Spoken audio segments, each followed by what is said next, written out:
I bet with Interbet only. They're a fantastic site. I've never had any issues with them. They are very professional. There's never a problem. You deposit money, 2 seconds later it's in your account. You withdraw, which I do very occasionally, and I believe it's also 2 seconds it's in your account.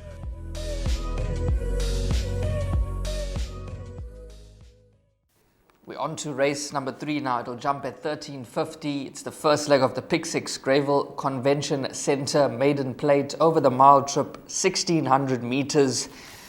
And if you look at the form very closely, this is a race where you can go light in the Pick 6. Well, that's just my opinion. Dees, I'm not sure how you saw the race, but I'm in the camp of number 4, Corsican.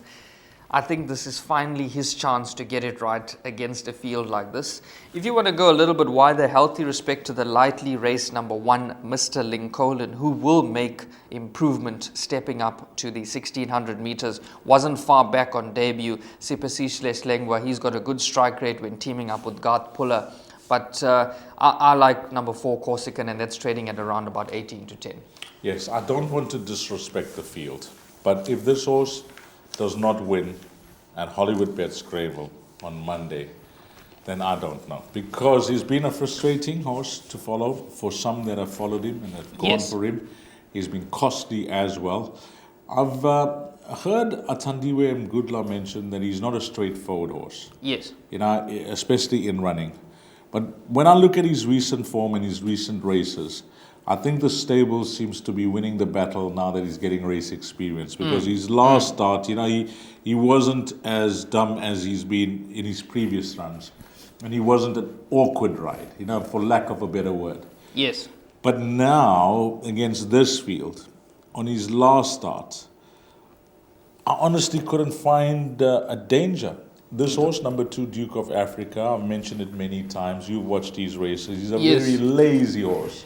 He takes riding. His mind's never on the job. His mind's elsewhere when the starter says go, but he gets his mind on the job very late in the race. But Muzi seems to, you know, get on fairly well with him. He knows his quirks. He knows his mannerisms. So, you know, he's the type of horse that if you're playing it to beat number 3, Corsican, is one to include. And then I agree with Devon. If you are going to be looking for cover, and how many times you've seen it, you know, since that coupling rule was no more, which is some time ago, that the lesser fancied of the 2 from the yard, when I say lesser fancied, I mean if the betting is used as the guide, arrives. And it's cost many a punter out there the Pick 6.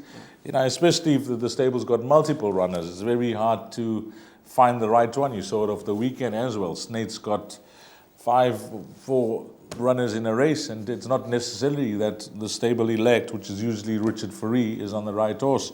But over the weekend, he had an absolute blast, didn't he? Yes, he did. He had a what a weekend. He was on the right horse. Richard Fourie, how much did he win in stakes? Did you calculate it? I mean, the one race was some 5 million or something.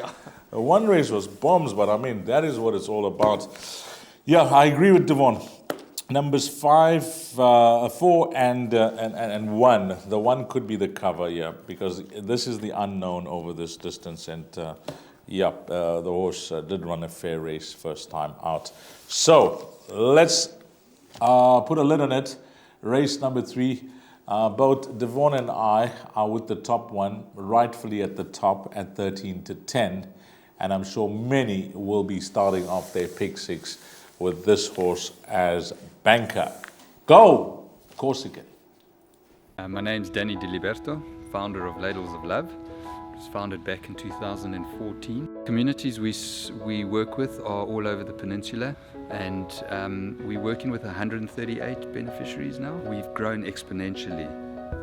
We've been able to do that because of all the kindness that we have experienced from individuals and corporates such as Interbet, who just want to be part of the change.